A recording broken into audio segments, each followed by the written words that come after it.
to the DNX Show, also known as the Domain Conclave. We pick the Pope. We decide what happens here. Everybody, welcome. Thanks for joining Josh and myself. I'm Todd Ryan. My co-host is Josh Reason. We do this every Thursday, 10 a.m. Pacific, 1 p.m. Eastern. Hey, Josh, how's everything going today? What's up, man? How's it going? All good today for me. How about you? Smooth as silk, beautiful day. I really like this Thursdays because that way, I do that domain name law show on Tuesday.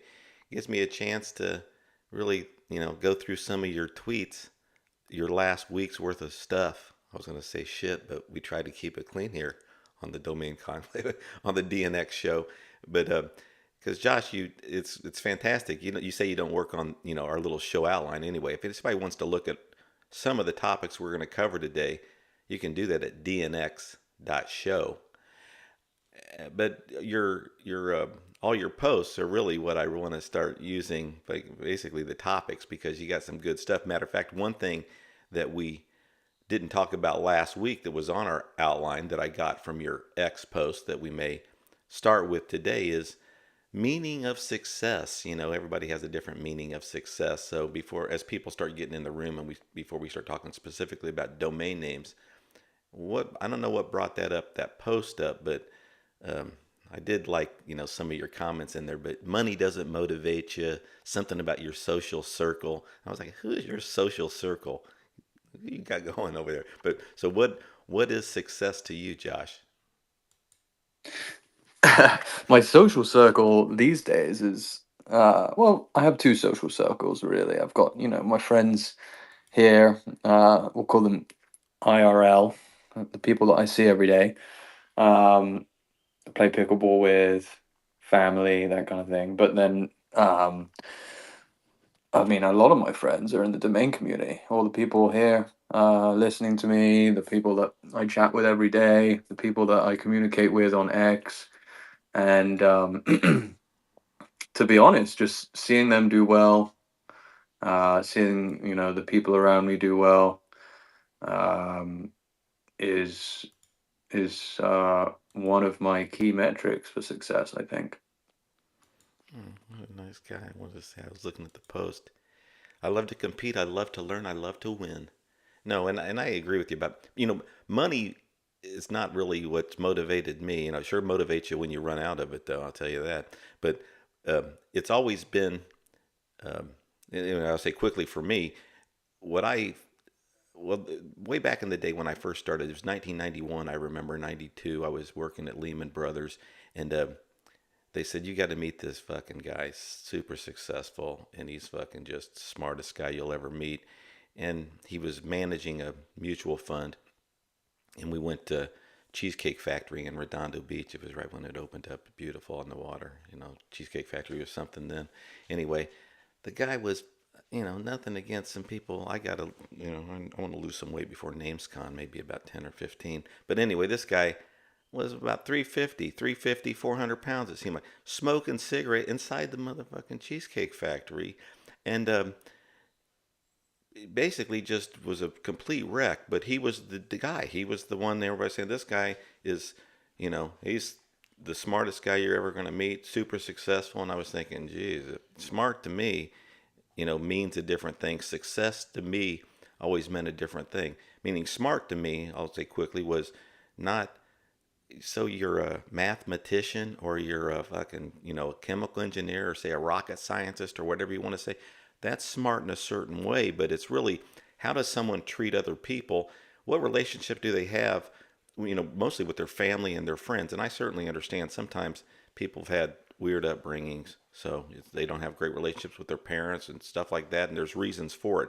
But smart to me is, that I always measured someone's intelligence by really how they carry themselves and how they treat other people. And then success to me was, well, to me personally, is it's like what things that I've accomplished. I was never interested in, hey, look at this car I got, look at all this shit I bought with the money I've made. It's more of, did I, whether you write a song or you write a book, you make a movie. That was me. Now I'm an artistic guy that way, meaning I always wanted to accomplish something that way, like big things, whether it's, and then of course building companies. And now we get in the domain space. I loved it. It's like success is really, it's success in the domain space, building a portfolio, basically getting involved in this business. It's like poker, but handling it in a professional way. But then, obviously, then having it be profitable. So I won't go on and on. But No, the I money mean, measures how if you're I doing good. Go ahead. yeah, yeah. I mean, I don't think, I don't want to sound, I don't know what the word is, self-righteous or whatever, and on that topic. But I mean, essentially, what I think about, the topic of money and whatnot is that when you have some of it, it's easy to say, money isn't important. But when you don't have it, I think it's pretty common that it's almost like you said, it's like it's always on your mind, right? And something that you're always thinking about. And when I didn't have any, um, I remember I was extremely money motivated. And now that I do have some, I think that I look back on that time and think that I like in some ways it helped, but in other ways I was somewhat focused on the wrong things. So you need to find a balance. It's difficult a lot of the time until you've actually made some money. It's really difficult to kind of like zoom out and figure out what's important. But, you know, I would much rather have good people around me, have a good relationship with my family, and feel healthy, than be focused on money. So that I mean that's all I'm saying. And in regards to domains, um, I think there are multiple ways that you can be successful in the domain business, and it doesn't just come down to do you make loads of sales? Sure, making sales is nice, puts money in your pocket, but you can do other things that are what I would consider successful endeavors in the domain business. You could build tools that are helpful to other domain investors. You can help other domain investors learn about the business. You can help grow the pie. You can support organizations like the ICA. You know, you can do several different things that are not sales related things that I would say are successful endeavors, and things that you could consider a success. Yeah, and I want to say to right all the fantastic faces here in the crowd, thanks for joining us. We really do appreciate it. I was looking at the comments, and Dave Parr said, "Yeah, good day, guys. Fantastic to see so many awesome faces." Thanks, Dave, for pointing that out. It is nice, and he also said, "Happiness is success. If you're happy, you're successful."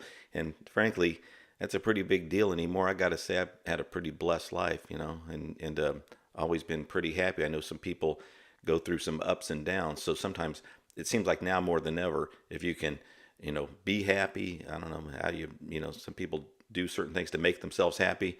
Geez, that's already, I would say, second to what Josh you mentioned about health. If you don't have your health, man, there's just really nothing. And your parents when you're young. I remember my mom or my grandmother, say things like that, and it really is. It really does mean everything. One of the Yeah, topics we're I'll going. say I'll say this as well, Todd. On the topic of Dave. Dave actually works with me at DNX. I've known Dave since the beginning, since I've been in the domain industry. So he's a good friend of mine, and the fact that he's able to spend his day working with me on DNX, that's another version of success in my books. Well, thanks. Yeah, I didn't know that about Dave. So fantastic, Dave. It's nice to meet you. I'm sure we'll cross paths sometime. Hey, I was, one of the topics we're going to talk about is I put on the outline, Josh. I know you basically always do this, maintaining your portfolio, constantly making yourself familiar with your portfolio. I was talking with a good friend of mine, Jason, who's here, jason.com, um, about, hey, what's going on with the, our portfolios? Are we selling? About these marketplaces? Where do we have them listed? Why do we have to keep doing this? Keep, basically working, keep sort of like massaging our portfolios, making sure that our own marketplace is working.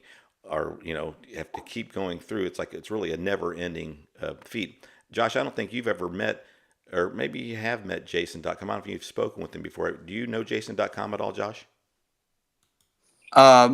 We don't know each other personally, but we've spoken before. We've spoken in, I think, spaces, and we've maybe gone back and forth on X in the past. So I certainly know who he is. How could I not know who Jason.com is? Yeah, right. How you guys doing? Hey, Josh or Todd. Hey, What's going on? Jason. Thanks for joining. It said we Thanks were for going to inviting talk me. about some things, but it's always fantastic to have you. Of course, everybody, Jason, they see Jason.com, and quickly, you were always Jason.tv, but you have the .eth as well, right? I mean, do you have any other Jason names? And how long? I do When? not. I do not have the .net. I don't have the co. I don't have the org. Just the .tv, just the .com, the ETH or the web 3.0, just the .eth. Yeah.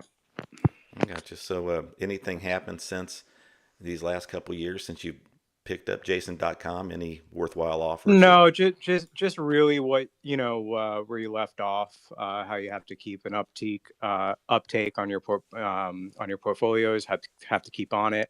I've been in sabbatical for the past like 3 or 4 years, so my computer is pretty much on the floor, and I really never put it on a desk ever since I moved in my house, and that's probably the best thing I've ever done, for myself because it gave me time and peace and self care, so I can do my own thing out there.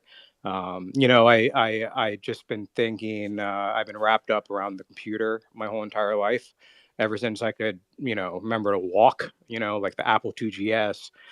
There was a game, my father put me on, Facemaker, where when printers first came out, where you can make, it's almost like emojis. You can pick your face, you can pick your tongue, you can pick your smile, you can pick your, the old, you know, all the old schoolers know, this game. So, and then the whole point was just to print it out because the printers. So ever since I remember, I was always on the computer, and I just had to get off, man.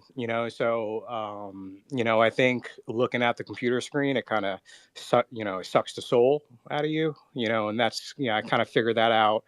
Where I just had to live life, and just move on a little. So that's where I've been for the past 4 or 5 years, and I kind of let my, I had potdomains.com, I had a cannabis domain marketplace, and, the email doesn't even, resolve, right now. It's like, that's how tapped out I am. So, if I get like, leads or inquiries through like pot domains, info at potdomains.com, I don't even have access to through the Outlook or, whichever, yeah, so my point being, I gotta take my computer and put it on a desk and log into Afternic and really get crack a lacking. Well, So perfect day to join us, and thanks for doing it, taking time to do this. Uh, Josh, you took a break. It seemed like I don't know, like now you're sort of back full force, and we appreciate it because a lot of people have been messaging us and getting a lot out of these Thursday get-togethers that we do. But weren't you sort of taking a? I don't know if you took a break. I mean, it seems like you rejuvenated, but the last few years, were you sort of you self-admitted you were sort of like out of it for a little bit. Yeah, I took I would say some time off in a lot of ways. I was still around. I still talked to, I would say, people that were kind of within my social circle, but I wasn't as active as I am on Twitter right now. And um, yeah, I think that actually for me, building DNX, I started that the process for that last summer, and that is what kind of like really got me excited and super active again within the space. You know, it's as a domain investor, obviously we see such incredible ROI on our investments. We're so spoiled, right? That it's um, it's sometimes difficult to justify spending time and energy and money on developing products and that may or may not work. Um, And I think that's why you see a lot of domain investors kind of shy away from that.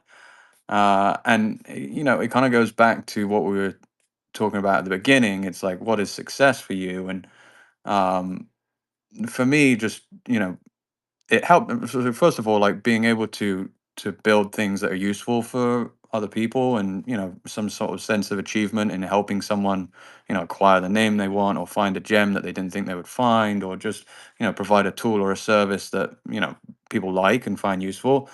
That gives me energy, and it also helps me be a better domain investor, because it gets me excited about the space. And when I'm excited about the space, I spend more time learning and researching. So um, it all comes down to what makes you feel, what gives you a positive vibe, what makes you tick. And everyone's different, right? And you just got to figure out what is the best formula for yourself. And I think that right now I'm in a pretty good space. Got the work-life balance in pretty good order, and listen, I really enjoy interacting with the domain community. And I think the best way to do that is honestly is on X, which is why I'm going out of my way, with you to do these spaces, man, because you do such a great job at hosting them, and I think it's a great way for me to connect with the community. It's a great way to potentially just give a little bit back to a space that has given a lot to me. So it's good, and hopefully, we get to a point where more and more people can come up, and we can just talk like friends do, just like we did the other day in that space two nights ago. I thought that was nice. We just all got on stage, we all chatted. No real topic, but it's good to do these things. Can I ask a question before Todd Yeah. chimes in and ask you? Um, yeah, in another direction. So do you obviously use some sort of AI programs in order to find domain names on the drops, or is this a new thing to use AI to find domain names and import them in a list and they output something in a matter of how many leads or how many matching.coms there are and other extensions or something like that? Do you use anything in that manner? I don't, man, but I can tell you that your thought process and is 100% on track in terms of like what the best people in the industry will be doing and probably are doing in the background. Some of the things that AI is capable of doing now within the domain space is quite shocking to me. You feed it enough data, and it surprises me. It surprises me, and we've got two of the developers of DNX in the room right now, and we're definitely doing some things with AI. We don't have anything deployed on DNX, and I'm not personally really using AI for anything related to my domain investments at this time. But dude, you're so right in terms of like where this is going. Yeah, that'd be pretty cool because and you can even go probably use like DeepSeek and even go deeper in the algorithm. You can pull up how many employees they have and then organize it by that matter where see how big the company is. And there's probably people that are using AI programs right now for their domain list. So I don't know if there's anyone that's doing it. I'd like to hear if there's any applications that have functionality that return lists like this. Well, Jason, I've used it, but I wanted to say there's a couple points that you brought up to me outside of this call that I wanted to address with Josh and get his feedback on. But first, I'll say about the AI. One thing one of the things you said you're sort of disenchanted with after Nick, and you like to have the other part of it was you like to have your own marketplace and handle the leads and stuff like that. So Josh, think about this while I'm talking about do you believe having your own marketplace is worthwhile, and why Jason's disenchanted with Afternick and feels like he's just not getting the leads there anymore. No, So I just have 80 out of 80 failed, sure, okay, well, Jason, transactions. So I don't know if I got to do the self brokerage, but if I do the self brokerage, I got to, I'd rather do it on my own marketplace too. The whole point of this was, if I have cannabis domains, right? Half my, portfolio is cannabis domains. I'd rather point it to a cannabis domain related marketplace where they can see other domain names, almost like, Josh is doing, but as a whole, where he can capture the email marketing, subscriber as well, well. hold on. So so I had marijuana domains. I sold it to Anish. We had a big site. We had 10,000 marijuana names on there. It was never helpful. I told you that I have sold several marijuana names in the last 6 months. Basically, more than I've ever sold. I think four of them. I got one that's in negotiation right now, weed distribution. But I'll get into the ones that I've sold. I'll share those with everybody. But Jason, one piece of AI that you can certainly use is you do, even though you're disappointed with Afternick, you do want to have your names listed there. You said that. So one Is thing this you for can do, outbounding?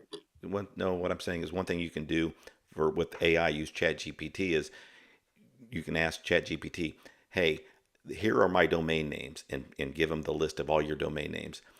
What tell me what names on this list are not on this second list, and then give them the list of your Afternick. Download your list of Afternick names. I'm just telling you a very simple way to use AI to help you know, because we all know I got a ton of names. Here's all my names on Afternick. Here's all the names in my portfolio. Which ones aren't listed on Afternick? Basically, in the old days, it was difficult. You'd have to have a rep, and but sometimes, I don't know, maybe people are doing exactly what I'm talking about. But I'm just saying, when it comes to a list, you got your Afternick list, you got your domain portfolio list. You can ask AI real simple, what names in my portfolio are not listed at Afternick? Because in the old days, I'd have 4,500 names. Only 3,000 are listed on Afternick. 500 were personal shit I was using. But the point is, if they're not listed, then it's really hard to sell them, especially, and I'm like Josh, an Afternick believer, meaning that's where I get some results as much as, I don't, so my own marketplaces aren't the place for me. Well, okay, so Jason, you've said a little bit. Let's ask Josh, and then you can respond, Jason. And then Arif, thanks for joining us. You can respond to this as well as the question. Josh, do you believe having your own marketplace is worthwhile? This is the age-old domain question. Do I think having your own marketplace is worthwhile? Um, the short answer to that is no. I don't. I think that there are probably very specific scenarios where it might make sense. But from a general perspective, general domain investment perspective, I don't think that it makes much sense.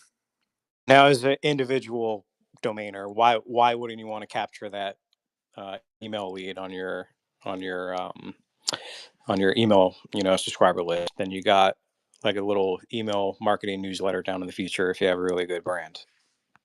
Yeah, no. So I think that that's we might be we might be conflating two things here, but do I think that using your own landers, and being able to capture your own leads has value and merit? Absolutely, absolutely.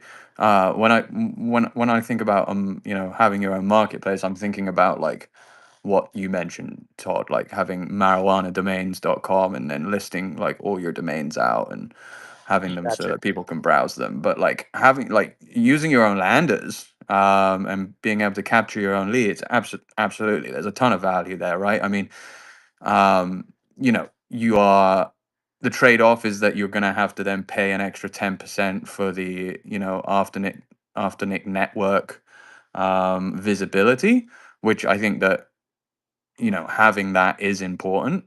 But the positives are like exactly what you said. You actually get to own your customer data.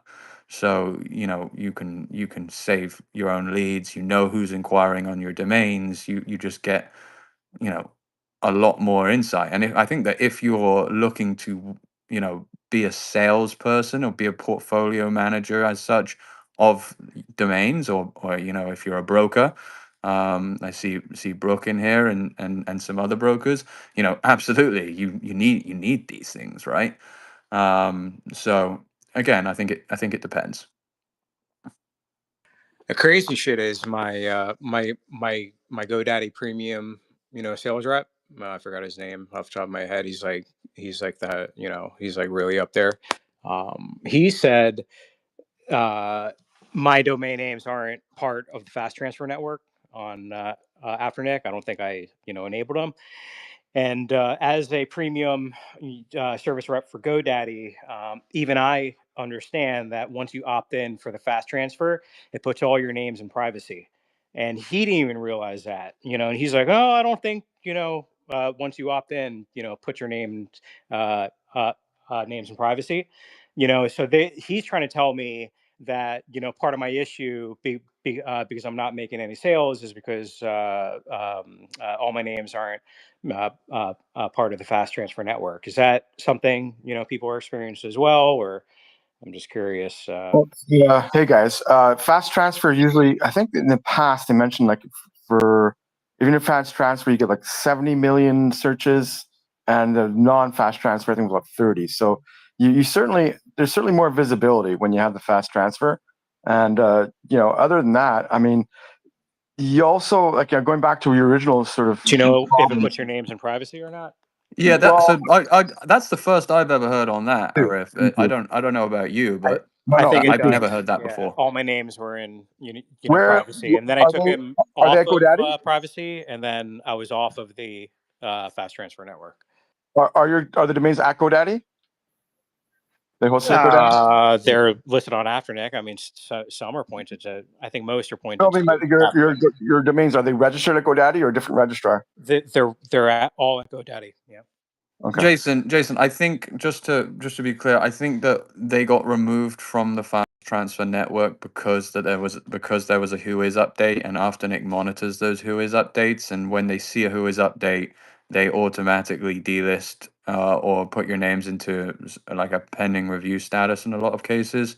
So I believe that you should be able to reinitiate the fast transfer opt-in even with privacy off, and you should be able to opt into the fast transfer network. I don't believe, I'm 99.9% sure that privacy is not a requirement to be in the fast transfer network. Gotcha.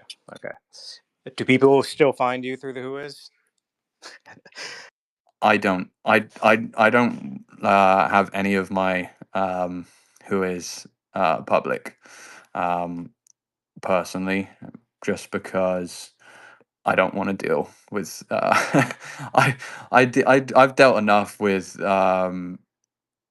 angry people in my life already, and I don't deal with it very well, to be quite honest with you. So it's a personal preference that I don't want people contacting me and saying, "Oh, you've got my domain. You're a cyber squatter." Blah blah blah. You ain't seen nothing yet. Yeah. No, and Josh, that's what, a lot of people, that's the biggest mistake, putting it on private. And you absolutely are doing it for, an obvious reason. I would keep on private too, but I have now all my names off private, and it just never helped. They don't contact like the old days. People, I don't know, they knew less then, but then they would reach out. I wanted to say about Brooke too. Um, she's really my type of broker, meaning I like her outside the business.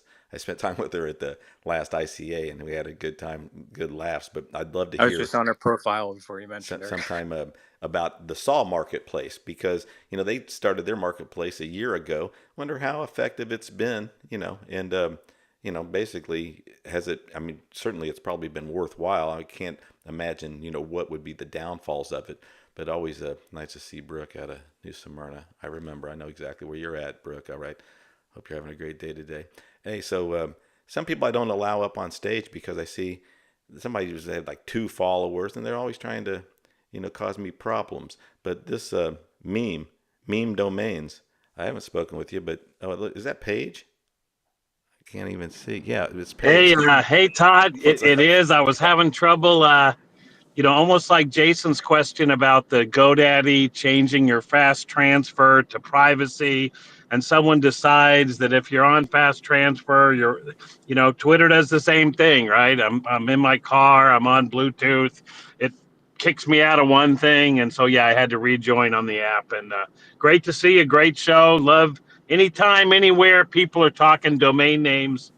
I'll chime in on the privacy thing. I've seen that with Dynadot, where I've been told that if I unlock my domain, it somehow messes with the fast transfer. So I wouldn't put it past GoDaddy to have made a decision at some point in time that when you unlock the privacy, they may have said to themselves, oh, that makes the code, because when you start a transfer, even if you have the code and the name's on privacy, I think it's it's a longer process or something like that. So I think that I could see him doing that, Jason, and just someone flipping a switch and going, oh, it's the best thing for the customer. Let's go ahead and do it. So I'm not surprised.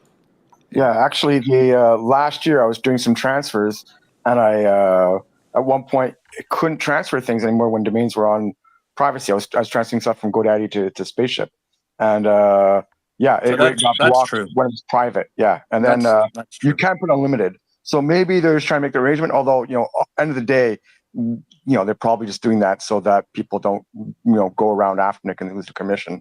That would probably be the real reason, whether that's the excuse they give or not. That would probably be the reason I would think that makes the most sense.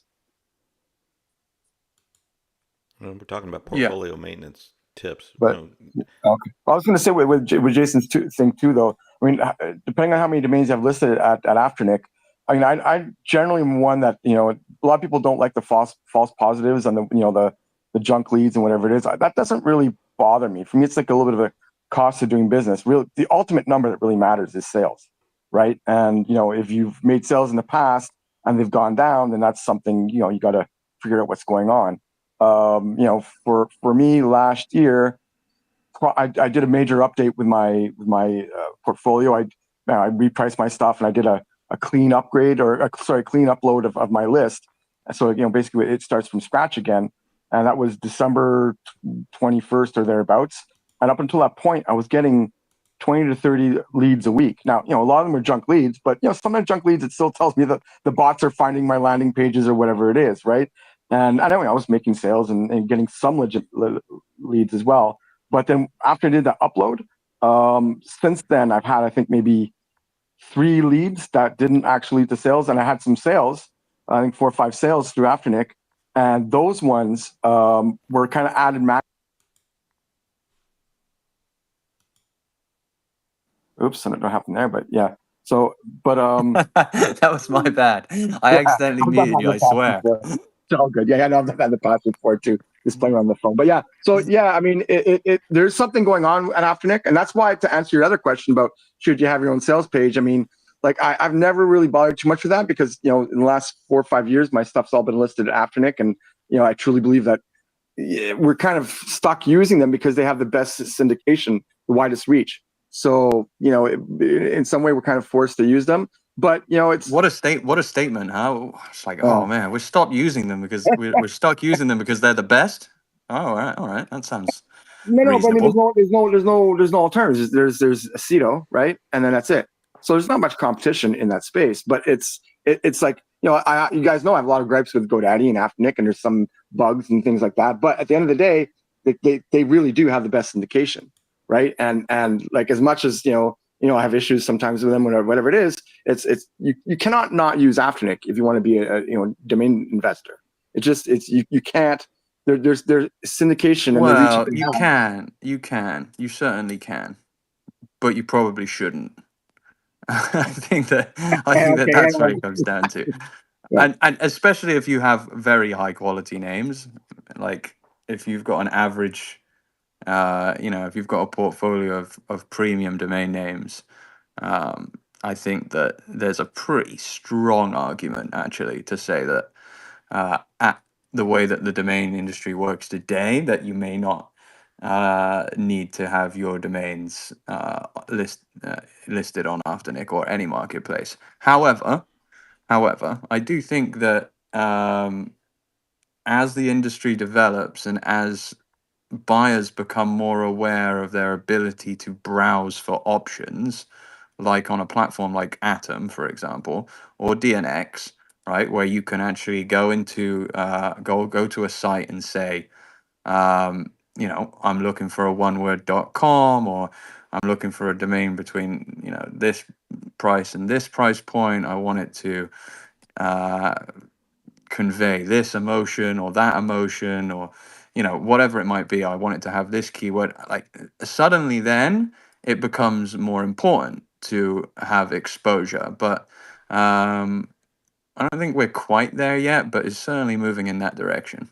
Yeah, that'd be the question I'd ask, is like, what's the ratio? Like, people who just go to their registrar of choice and search, and actually how many take the time to actually go to Atom? And because those marketplaces are growing, as you said, and there certainly will do a service. Like, for me, just so that people don't know down below, like I typically deal in the bread and butter domains, I call them, like two-word.coms or short phrases and stuff like that, not the higher 5-figure and into 6-7-figure domains. So I think that's the bulk of the domains that most investors have.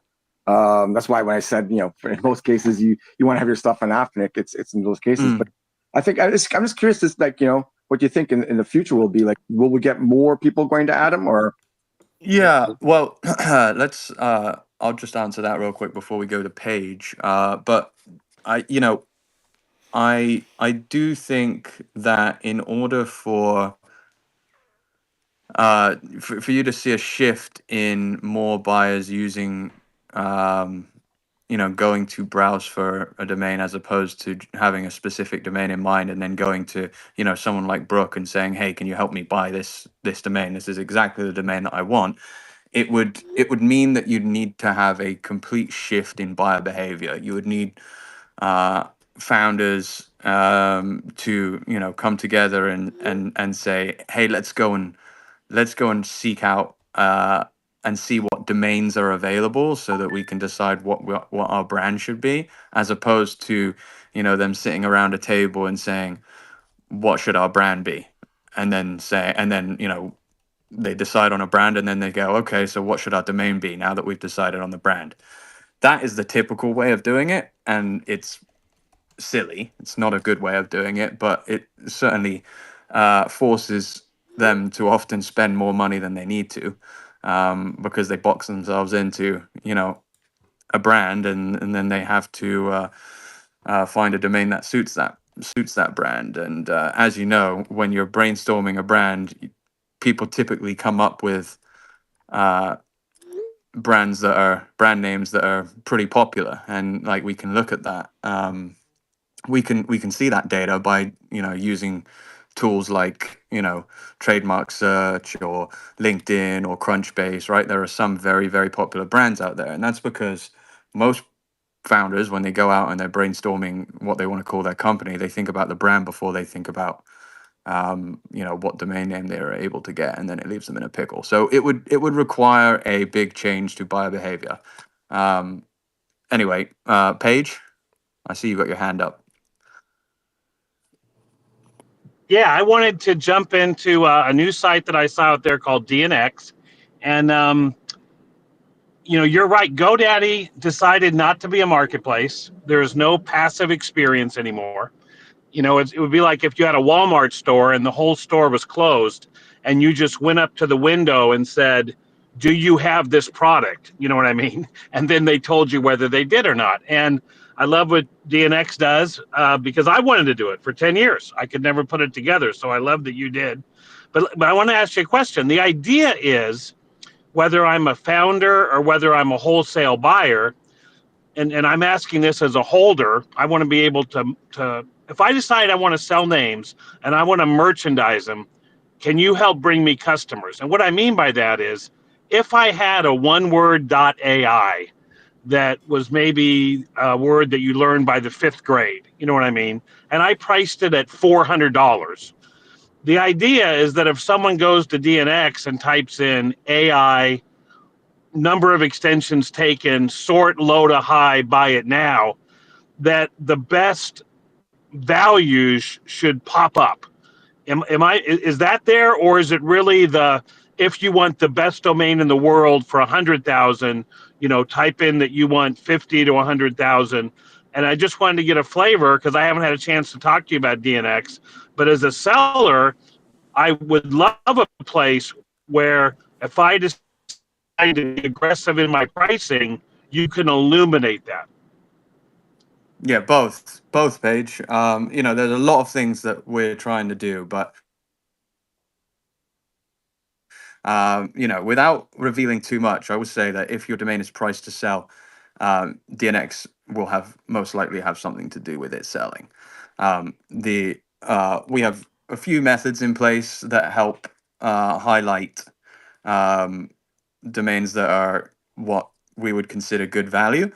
And then we also have methods in place where you're, as the user, able to highlight domains that you would consider good value. So we do both, and we're selling a lot of domains. And then will I know as a seller, like sometimes on Afternic DLS, I get a thing that says your domain is sold through Namecheap, your domain is sold through registrar.com, maybe through Domain Tools or something. Will I get a hint if it went through you? No. Okay. You won't. No. At the moment, Okay. our customers all check out via GoDaddy. Right. So you browse for a name on DNX. You click buy it now. It takes you to a GoDaddy checkout page. That is how it is today, but I don't anticipate it being that way forever. We would quite like And to if you don't control the mind me checkout asking flow. on that, if you don't mind me asking on that specific point, so is that a DLS or is that a custom transaction, kind of like you used to do with DNWE, where it created a transaction at Dan for like will I get a thing from GoDaddy saying a custom transaction has been created by DNX? You can tell I haven't sold a name with you yet. I guess. No, And yeah, then last question is you wouldn't even know it. You wouldn't even I know it wouldn't if you even. did. Okay, good. Okay, Yeah, because it's not a custom transaction. gotcha. So yeah, if It's the only people that would know would be us. right. And then can I list direct on DNX? No. Okay. All right. Well, listen, I love the more you can do for illumination. If I decide to price friendly, or if I find good names that I think should show up, I love anything you can add. Search volume. I'm sure you're thinking of these things all the time. What criteria can you add to help discovery? Because GoDaddy doesn't have a way to passively just say, hey, what's the best name I can buy for $1,000? We've had one-word domains. Stephen Tate did a great job. We've had Brand Bucket in the early days. I think Brand Bucket was the closest thing we've had to a great marketplace, but only when they were under 5,000 names. You know what I mean? And a founder could really feel like it was really curated. They wanted to get that email on Monday, that said, what are the new domains? But when it got to be higher, I just thought I'd get your thoughts on that. But I thought when they were low and really high quality, that collectors would buy from a marketplace Yeah. if they thought it was really curated, don't you think? Yeah, so in my opinion, I think that if you're able to provide enough data points and enough filters and a way and enough smart ways that the user can intuitively browse for domains, then the quantity doesn't matter. I'm in the camp of the more that we can get on the platform, the better. And then what you see today, in my opinion, it's about 5% of what we've got planned. There's so many things like you talked about that we can add to make it a better experience for a broader audience, and that's what we intend to do. So there's a few changes that are going to be deployed pretty soon, and we have a lot of things in the works. But I encourage you, if you're interested in that, I encourage you to check it out. Take a couple of hours to just browse around and mess around with the tool, and you've got my email page, and you can let me know your thoughts and things that you would like to see, and I'll definitely take that into consideration. Great, appreciate it. submit my names to your site, or are my names already on your site due to them being on after Nick? Yeah, they're already there. Oh, okay. Yeah. But actually, you know what, Jason? A good thing to do would be to check and see if they're already there. I see Mike Seiger down below.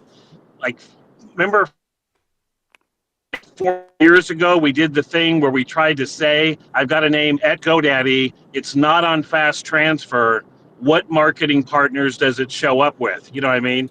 And so, Josh, I think your site, DNX, might be an interesting test to see if a non-GoDaddy, non-Fast Transfer name that's even make offer, you know what I mean, still makes it through to be exposed, or where the cut line is. Does that make any sense? Yeah, Of okay. Yeah, fast transfer, it's not fast transfer? What's that? yeah, it's there. They'll all be there. We have some default filters to exclude only make offer listings when you first start exploring names.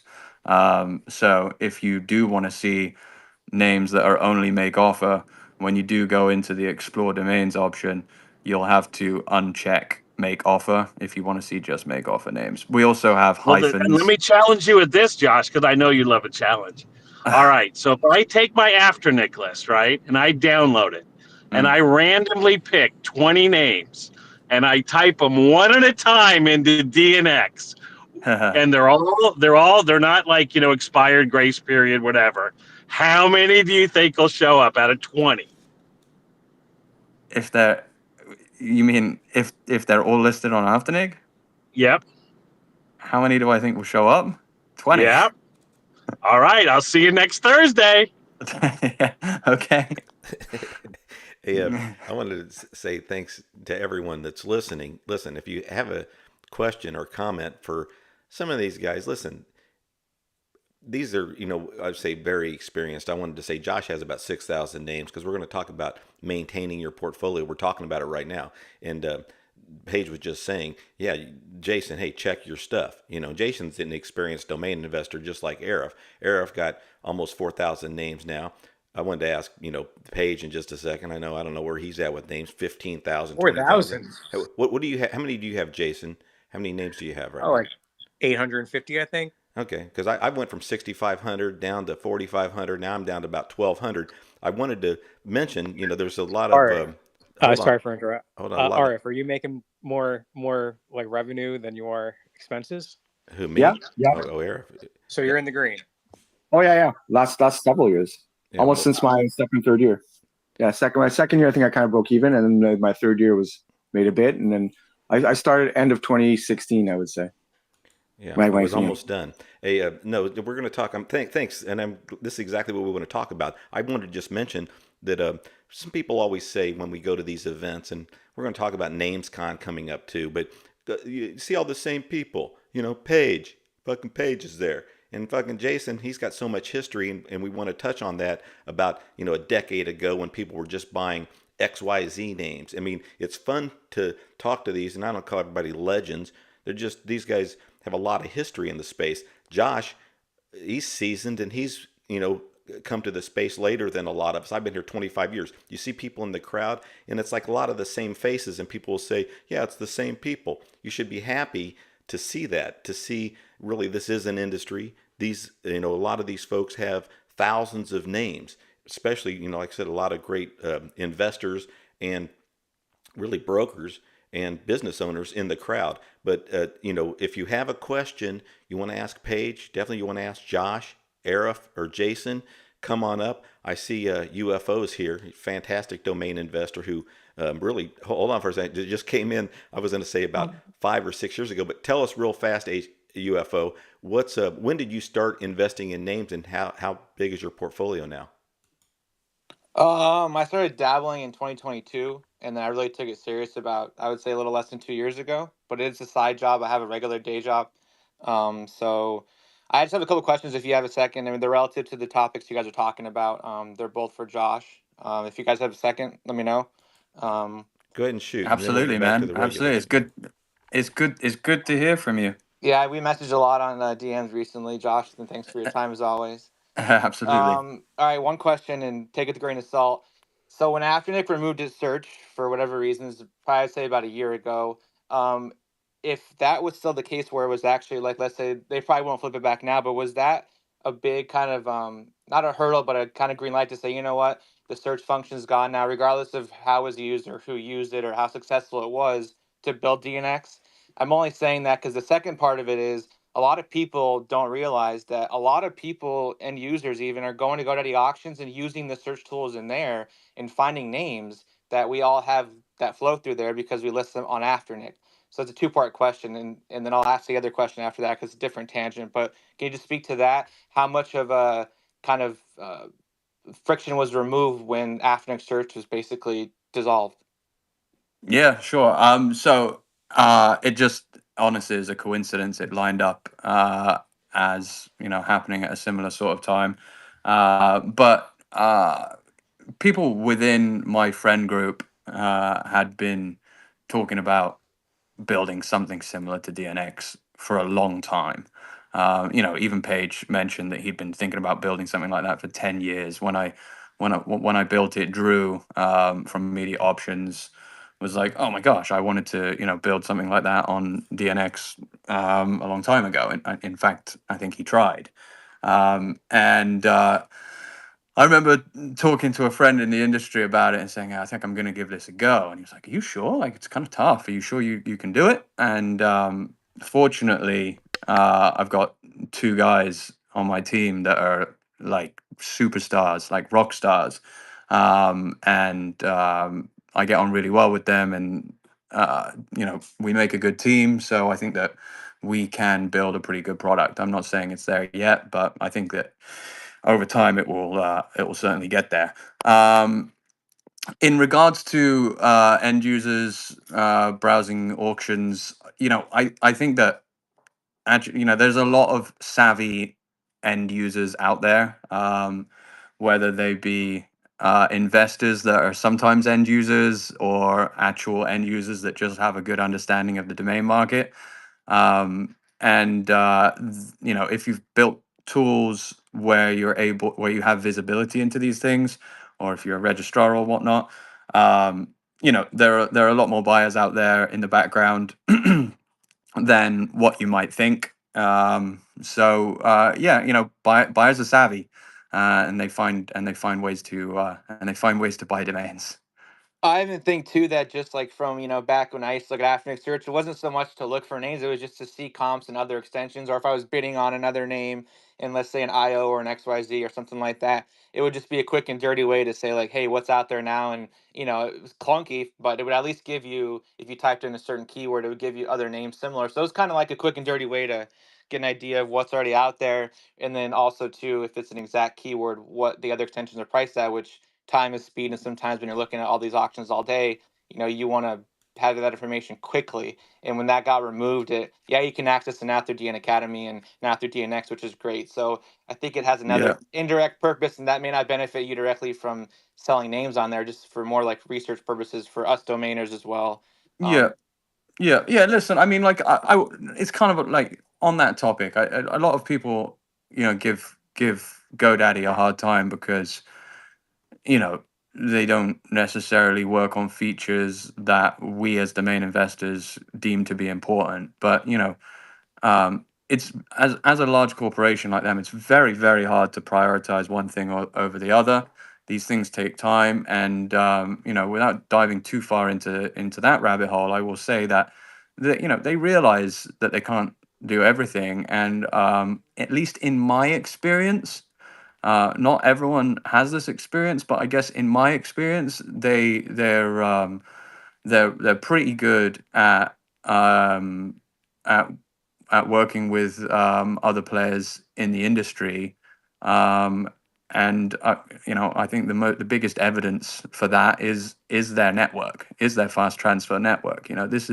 That is them working with other people in the industry. So um, you know, listen, yeah, it kind of, I think that if if GoDaddy did have some sort of marketplace like an Atom, like a DNX or whatever, I'm sure that it would be popular. GoDaddy have great marketing reach. But like any company, they have to prioritize things, and that's why there are opportunities in the domain space for other companies. That's why you're able to see other registrars compete, like Dynadot, like a Namecheap, like a Spaceship, right? And if GoDaddy did everything and everything really really well, then you wouldn't get these other companies come in and find success. Yeah, they're not perfect and they're publicly traded companies. They have shareholders, so I totally get it. And listen, my after Nick opinion is everyone should listen, get exposure to there. It's almost like a can't live with them, can't live without them kind of thing. I mean, you could, but if you don't have to, why would you? And the exposure is great. And if you look at another asset class where you pay them, if you're selling a good and you're paying them 15% and the exposure and reach they get, I mean, it's to me, it's a no brainer. But I want to just go on another quick tangent, if you don't mind, on something brought up earlier. I got an email the other day from someone because I'm on Name Pros and other places, and I like to do bulk deals if you need cash or or something's going on and it's unfortunate. But I try to if I see a good deal, I can help you out. So someone sent me a list of 1,000 names. Okay, and I was during the day, I was busy. I just ran it through ChatGPT and then through Grok just to see and say, hey, out of these 1,000 names, what would you think would be the between 2 and 5K for an end user, just for argument's sake. And then I went and looked at the list quickly. I picked out the names. I think about 40 of them bulk deal. But then I compared them to the list, and there was some on there where I didn't really think like, hey, that's maybe yeah, it could be used for that. But initially, I didn't see it as like for that purpose. So it was kind of a good exercise to just look at it when I had free time, and then say, hey, what did the AI spit out? And yeah, some of them cross paths where they were what they wrote and what I thought. But then there were some where I snagged a few off of that recommendation just because one, I didn't have enough time to vet it because I needed to get a deal done quickly. But then two, it maybe is another angle where we're always learning. So I was like, hey, I didn't think about that. Or it might have been a new innovation or new term that the growth picked up on that I didn't really even know of yet. And then they said, hey, here's use cases for it. And it was a pretty interesting thought exercise. But that's what I wanted to chime in with using AI so far. Is that's another way to use it, kind of to is like a not a backstop, but like a hey, maybe I'm missing something just because I didn't think of that yet. That's really cool. Thanks for sharing that, man. You remind me of like a Tony names. I feel like you're obviously already pretty successful, but I feel like you're going to have a lot more success. It's these little things um, in domain investing that make the world of difference. And you see a lot of crossover between like people that come from certain industries or have played poker in the past or like stuff like that end up doing pretty well in the domain space, and it's because they're experimenting and trying to find angles. You even use the word angles. Angles is a great word to use, right? You're trying to find an edge. You're trying to find angles, and I appreciate you sharing that. Yeah, that'll be yeah. Thanks for your time, and that would be positive EV, right? In the poker Oh, world, that plus would be EV. positive EV. Yeah, I come from background poker and finance and have a degree in finance. We talked offline a lot, but yeah, there are a lot of similarities and there's a lot of things that do overlap. And I think that creativity is huge. I mean, I always say that you can tell somebody what you're doing or how you research or whatever, but a lot of them they don't have a patience or they don't have the bandwidth to basically grind, and that's what it takes. And I'm still learning every single day, but it's not easy. And if everybody could do it, they would. And even if you tell them I bought a name recently with here's my process, and it's you still got to go and have your way to look for names and auction and bid, and it's not that simple. And I think a lot of times people are like, oh, you're giving away my secrets or this and that. I mean, there's a fine line between sharing to help and then sharing to say like, you know what, here's what I do. And it's like in football, if they're going to run the ball down your throat and you say here's the plays that we run, and you just got to stop it. And that's kind of my analogy, or basketball, whatever it might be. And you know The sharing thing is a really really interesting topic for me. I don't know. I'm sorry to keep going on here, Todd. Man, I know that you've got loads of things that you want to talk about, but um, I really like go back and forth like with the sharing thing. I was talking to my friend Josh, who's in the audience right now, about this the other day, and it's like I hesitate to so I actually don't hesitate. I share a lot and I continue to share, but then after I've shared I think to myself, why am I like why would I continue to provide all this information that has taken me so long to learn and, helps give me an edge. And, a lot of domain investors don't do it, and that's fine by me. I completely understand why they don't. I don't understand why they hide partial information, but that's another topic, right? And in that case, in that instance, you're kind of just gloating, in my opinion. But the topic of sharing is an interesting one, and what I think I've come to the conclusion is that you can share everything, literally everything, and I mean, I try to share all my knowledge and what I know, and it doesn't really matter, because it just being able to put connect all the pieces together in this domain world is really, really hard. And a lot of people, to be quite honest, just won't take the time to connect all the dots. And that's what it is. Like, all the information is out there now, right? There's no when you think that you're, hiding a secret or not sharing because you've got an edge or whatever, I guarantee you that the information is out there in some form or another. I mean, there have been so many podcasts from so many great investors. It's not just Domain Sherpa. There's been Spaces Forever. There's been 10 other podcasts in various different niches, whether it be like brandable marketplaces or analyzing daily sales or whatever it might be. It's like everything is out there, but connecting the dots is the hard part, right? Is it's really difficult, and I think that's what a lot of people struggle with when they're getting into the industry, is figuring out how to connect the dots. And I think, honestly, the only thing that I can say on that is diligence and time. It takes a lot of time in this space to fully understand it and grasp it, and along the way there's probably going to be, you know tons of frustrations and mishaps, and you're going to invest in the wrong names. You're going to buy a name and then say that wasn't smart. You're going to look at your portfolio and say that's not the right kind of name. And I think that in general, it's more of a case of how quickly can you learn, as opposed to um, whether you get it immediately or don't, because getting it immediately is just not a thing. It's basically how quick can you speed up the learning curve, and there's a few ways that you can experience that: trial and error, through research. But I mean, at the end of the day, the best way is just get in there, start, within reason, start dabbling and have your idea. The biggest pet peeve I have is when someone says, "Oh, what do you think the name is worth?" or "What is this?" And when I first started, I would ask Tony names and other accounts and other large domain investors. I'd say, "Hey, I'm new in the industry. Here's my name. Here's my rationale. Here's my price point. What do you think?" And a lot of them, most of them, would say, "Hey, I appreciate that, and here's what I think." But if you just go to them and ask them randomly without any support or anything like that, it's like, I mean, why would we? I mean, I'll give advice sometimes. I mean, not, please, people don't DM me with what do you think my name is, but just in general, it's to give it back. And I'm not an expert, but I'll give you my opinion, and I think that goes a long way too.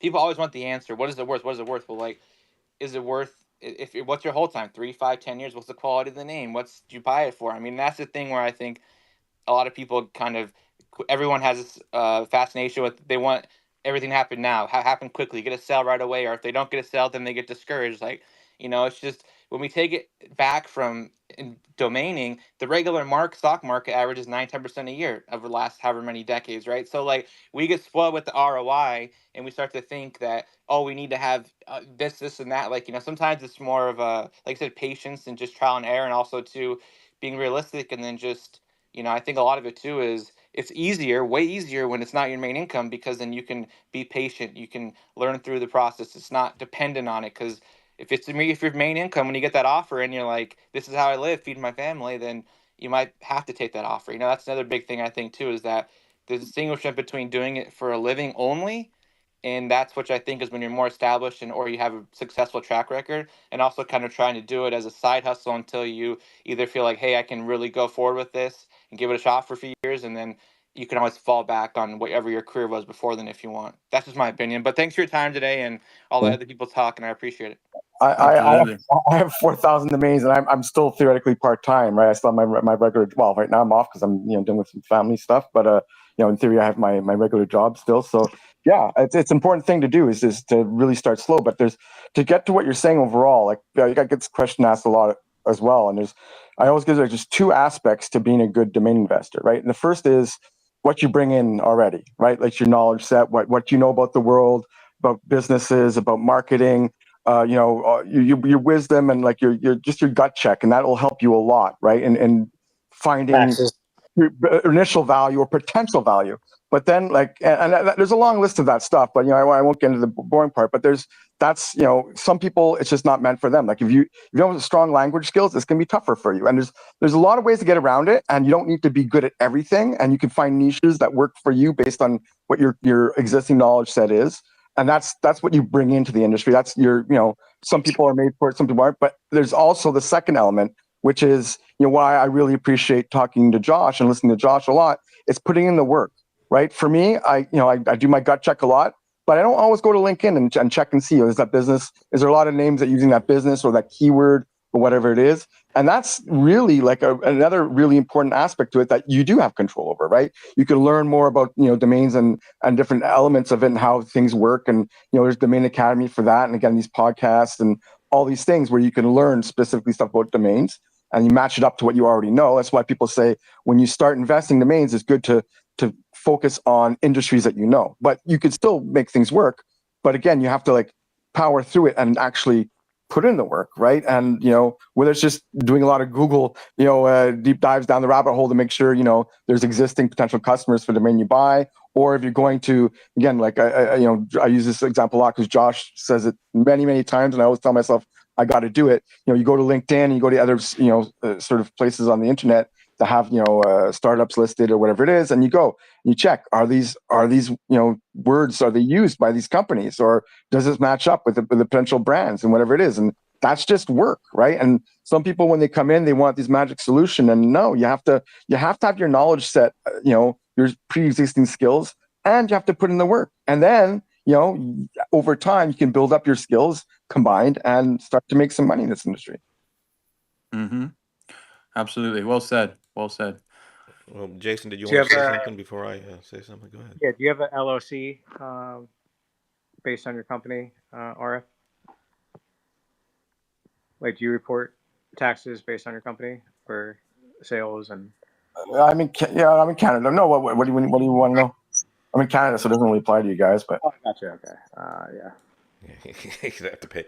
Well, just wanted to say first to UFO, thanks for all the sharing. And I met you at NamesCon. I know you probably remember because I certainly do. It was real fast. Hey, what's up? Yeah, I remember you. And that's it was important to know. I mean, new domain investors only been doing it since 2022. What you and Josh were talking about, people can't copy your drive, your enthusiasm and passion. So I agree with Josh. I think you can share pretty much everything. It says a lot about the folks who don't want to share everything. So it says more about them because we know in this space, no one's going to copy. It is tough sometimes, come up. I've had written scripts or have ideas, little comedy bits, and then you see them in a TV show. People will steal your stuff, okay? But If you if you share everything, you're going to end up in the same auction as the other person. well, that's definitely if you're talking about something that's these guys do it every week on Sherpa. You're talking about some name jet stuff, and you bring attention to it. We know a lot of blog post writers will bring attention to certain domain names, from domain smoke to DSAD, and they do that really as a service. So you can those are examples of, yes, you can share, and it could affect some things that you're purchasing, but no one's going to be able to copy the interest. I would say when I think of UFO, it reminds me of, yeah, you're no less of a rock star because you have a job at UPS in the daytime. It's always the guy who's like, I fucking giving up everything because I'm going to be full time in the band.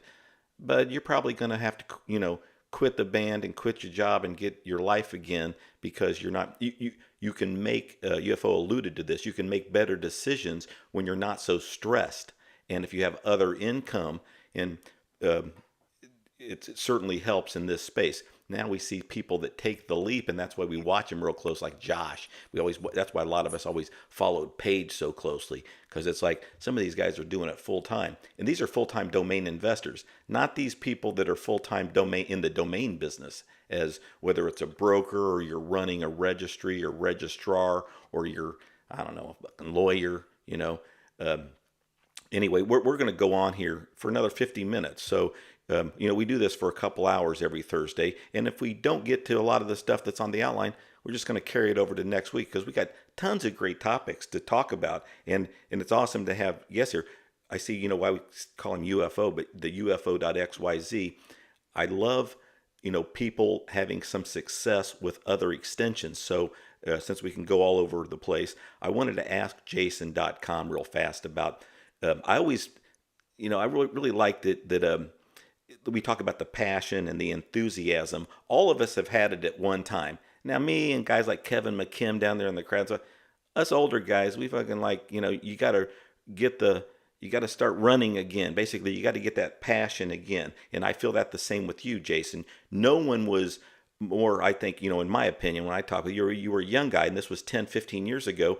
You first ones there on the .io, first ones there on the .xyz, and you have great stories. And all the guys before you say anything, like UFO was saying, the smart guys, the kid Aaron the other day, Aaron's buying big names, AI.now. He's talking about name pros. Listen, when you're really into domain investing, you extract what you still can out of name pros. I used to be on there 15 years ago, and it was important to me back then. Hey, I'm a pro. I fucking sold bug names. That put me in. But you really, you just, when you have this passion as a domainer, we've been there, all of us, and some of us are, like younger in it and currently there. So Jason, my question to you is, with the .xyz, the .ios, tell us about when those extensions first were available to register and why you made some big moves, and tell us a little bit about the history of uh, investing in these new extensions way back when they were, really first becoming available. Well, I'm not the one to ask about the .io. I think that .io actually, like they were first operated many, many years ago, even before, 2000. I think they came out like 93 or something. So it's pretty weird that .io has been out that long. But I didn't go back that far. I got into .io around 2013, and because like the virtual reality and the hologram tech. That's kind of why I got in. And fortunately for me, I got lucky that the IO space turned into like the virtual currencies and like Etherscan.io and all the like the crypto shit. Like they use .io and all the so .io people it's Indian Ocean, but people looked at it as input output. And again, I mean, just like .ai, there's a couple people that are hyping the extension, but .ai could be a trend. It could fad. So, like Mike Carson, there's the example I was trying to say. Mike Carson created Park.io. He was ultimately the registrar or the registry that could back order and catch these names. So he was ultimately the winner, right? So what do you do if you're ultimately the winner of .io, right? You hype up the extension in order to get all the people to your website to get more competition to the back orders and the and the auctions. So this could be the reason why .io increased in value, and there was a hype, there was a trend around it, just because of this, because it got popular, and or because it got adopted by the crypto scene, and it still does. In regards to the XYZ, I was there on launch day, like a couple weeks before, GoDaddy, of course, announced there's a brand new extension being launched. So we had the option to, place the order. I think it was like $29, per name, and it's not like I could, but there were 3 registrars or registries that were capable of catching them, and they were authorized like resellers or of the XYZ. platform. It was name.com, domainmonster.com. Not sure if anyone, if that rings a bell for anyone. And then GoDaddy. So I think anyone could, place a back order. So it wasn't one per order. For example, Drew Rosner or Josh could have placed the order for where.xyz, wear.xyz. I'm using this name as an example. And I placed the order for wear too, .xyz, as well. So they allowed multiple, but I don't know if they allowed okay. So then the launch happened, and I placed a back order through Domain Monster was free, so you can place the back order. I had like 500 XYZ names, placed on a back order, all keywords. But Domain Monster, none of them pulled through. But GoDaddy, seemed to get majority of them. I don't know if I'm falling off track, but so when GoDaddy won or landed, the .xyz name, there was no premium renewal. It's just the standard renewal. So you can get like I was awarded launch.xyz, LAUNCH, and I .xyz and launch.xyz. Great name. Which if I held on to it, I'm pretty sure, with the Sweater sales, I probably would have got like 100 grand for it. But I sold it back in like 2016 or 17 for like, 4,500. I kind of messed up. You still got 4 grand for it. But so what happened was I won WEAR, where.xyz. I got the email. I was awarded the name. 30 minutes later, I get an email saying, whoops, it was a GoDaddy error. You were not the registrant of where.xyz. Unfortunately, we apologize, refunding your original payment, and credit card. So I pull up the who is and WEAR.xyz. It was registered to Michael Birkins. And now I don't know how Michael Birkins beat me. I don't know if he had like initiative or partnership at GoDaddy where he knew someone, or he called in and was like, this is bullshit. I was the winner of WEAR.xyz. Whatever strings he pulled, they pulled it out of my account. There was an error, and then all of a sudden the who is registrar is saying it's registered to Michael Birkins. Now, going back 10 years ago, you damn well for sure that these big players like Michael Birkins and, Drew Rosner, dude, if Google registered abc.xyz, you damn well for sure that these huge domainers are going to target, .xyz names, right? So, that's what we did. So, that's why I had 500 of these, back ordered at Domain Monster. And, yeah, I don't know where I'm going with this, but yeah, Todd, continue. Josh, I know you want to say something, but I wanted to say Jason owns. When I want you to say a few of the XYZs that you own, but he owns World.io as well. I mean, Doctor.io. So some great names. I think you still have those two, right, Jason? Yeah, I got the Yeah, he's I got the. But so guess I'm we're saying talking about the guy, XYZ, right? you being early, basically, you still got some of the gold. He says he only got 850 names, but Josh, you'd like to, I mean, Jason sometimes is up, doing some updates to his house. You never know when you can get something beautiful for 20 grand, 25 from him. But go ahead, Josh, and then Paige, I know you want to make some comments. And real quick before Josh, Josh goes on. So No, keep going. how these premium, renewals came into play with the .xyz, it was almost like the .tv. Once they dropped, then the registry, Daniel Nagari with the XYZ, registry had the option to reprice these domain names to whatever he wanted. So the price of the, name, so map.xyz, for example, is 3,500. That's what the renewal is, every year. And so it was just unfortunate for people to drop their .xyz, back in 2015, 16, because they received no sales or thinking that, their names were shit.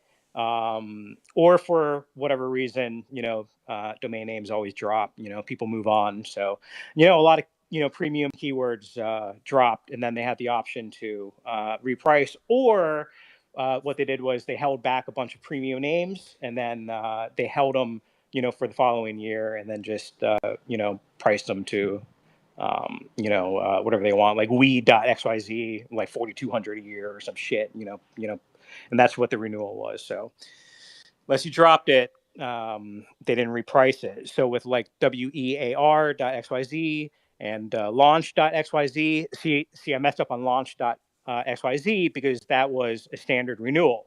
So people are paying premium prices for like map.xyz, 3,500 plus 3,500 a year. After 5 years, that's over 15 grand. Whereas if you have launch.xyz since day one, a standard renewal for however $9 or some shit. So Good stuff, Jason. I'm sure that there was a bunch of people in the crowd that were very interested by that. I was interested by that too. I got a bunch of .xyz's, and I always sought out to get the standard renewals. I always wondered why some of these were standard renewals when the quality seems pretty high. And then you've got a name like home.xyz that I don't know is whatever. Let's say that it's like 15,000 a year. yeah, they obviously held back home.xyz for the following year because they made the registrations. If you didn't back order it, at the initial phase, like phase one, of course they had like the trademark registration. Then they had official launch. Mm. So Sunrise, yeah. Yeah, they call it Sunrise. But I think for a while they didn't have premium pricing, and that a lot of people had a lot of domains grandfathered. Like again, I don't want to go down the whole thing with Swetha, but apparently like she had about 20,000 at one point, and they were all grandfathered, like non-premium. Well, it's because she was buying them all. I remember on Name Pros in like 2000, when I was on Name Pros in like 2015 or whatever. I remember seeing her, and just like there were two people that I used to take notice of and be like, what are these guys doing? One of them was Swetha buying all the .xyz's. The other one was my boy Nickel buying all the .co's. Yeah. But back then the XY actually even also .co's actually didn't have premium pricing at the start, and then at one point they did put the prices on some of them. I know at one point when in 2016 that's how I started domaining, because I was just like randomly checking GoDaddy as I did a couple of times a year, and I saw a bunch of like one word .co's. I'm like, oh, I can get these and I'm going to build them all out, right? But like that's what I did in the past. I bought domains that I was going to build out but never did. So this time I told myself, okay, if I buy these names, I got to start looking at how to sell them and whatever it is, and that's how I became a domain investor. But yeah, so at originally .xyz and .co, I don't think they were premium priced. And I think for .co was around 2017, 2018 when they started upping the price on some of them. On the registrations, but they never. But the only difference is on .co is that they never up the price on .co renewals. So it still made sense to register a lot of these .co's for premium prices, and it still does today, in fact. Okay, because I still love like $120. I thought it was $120 renewals. They don't have any. There's no premium renewals. I mean, some of the registrations are like I think it maxes out at 12,999 for some of the registrations. But even if you register a premium.co for 13 grand, it then for the rest of time it's a standard renewal. Interesting. Now I'm glad. Thanks for bringing that up, Paige. What was your experience with the XYZ and stuff? Go ahead, Paige. Well, I didn't want to jump in front of Todd's question, but Jason, I feel you, man. You're taking me back to the day I was in the same boat, putting in a bunch with Domain Monster, putting in a bunch with Name, putting in a bunch with GoDaddy. And to broaden it out, because we're going to have a new round next year, it's hard to imagine. It's hard because on one hand, you have to imagine that Frank Schilling, Mike Birkins, and the smartest people in the room are out there plotting to do exactly what you're doing. And on the other hand, you start getting the fear of, I'm the only guy doing it. Why am I doing this? You know what I mean? Did that ever happen to you, Jason, where you're on one hand, you're like, is everyone doing this? Am I overthinking it? And then the next day you could be like, why am I doing this? Why I'm not going to want all these or something like that. Well, that happened with the .co, a couple of years later, because the co went to auction. And so all the names that I back ordered or placed the order for, it's like $59 per co. With GoDaddy or some shit, they all went to auction. Yeah, with Pool, yeah. Hey, one So, thing there were that like I know five- for sure, like 5 or 6 bidders per name. Yeah, I'm like, fuck this. I'm not. But some of the names only went for like $400, $500, $1,200. So it's still a pretty good deal. Yeah. I was just gonna say one thing that I know for sure is that Mike Mann got all of his back orders for the .co, but missed them all on the .xyz. But then when it comes to the premium pricing, I've really had to come to grips with the fact that I'm always going to be against the registry. I have a saying that in a capitalistic society, I can only hope, everyone's looking out for themselves, and I can only hope for a short period of time that a registry's objectives align with mine. You know what I mean? But I also have seen where, is our premium renewals grandfathered? Who knows? It could change at any time. I will tell everybody, watch your emails. A lot of times the email that you get that says that your name has been made a premium, one, a lot of the registrars don't even know how to send them out. And two, it could look a lot like that annual ICANN who is notice that you get that you just blow off. You Is know that what a I mean? real thing? I've never received a an email like that. They can Yeah, like say I had page.xyz, the registry could move it from tier 16, meaning no premium, you know what I mean? And they could move it to tier 12, 1,000 a year. And supposedly, is that for yeah, sure? yes, Has it happened? yes. But like while someone has Oh, but before it's dropped. let me just jump in there. So what they're supposed to do is what they'll tell you is they'll answer the question with the question, which I hate. Well, why would we do that? Why would we hurt our registrants like that? But yes, I believe they can. But what they're supposed to do is they're supposed to send you a notice supposedly at least 6 months before your expiration date. And you're supposed to have the right to register up to 10 years at your current price. That's what's supposed to happen. I don't believe many registrars, how you talked about registrars having so much on their plate. I believe that, hey, we need to task 600 hours to have a mechanism to notify registrants that when the registry changes the premium price, that's way down there, right? But it's possible. And I learned that when the new G's came out.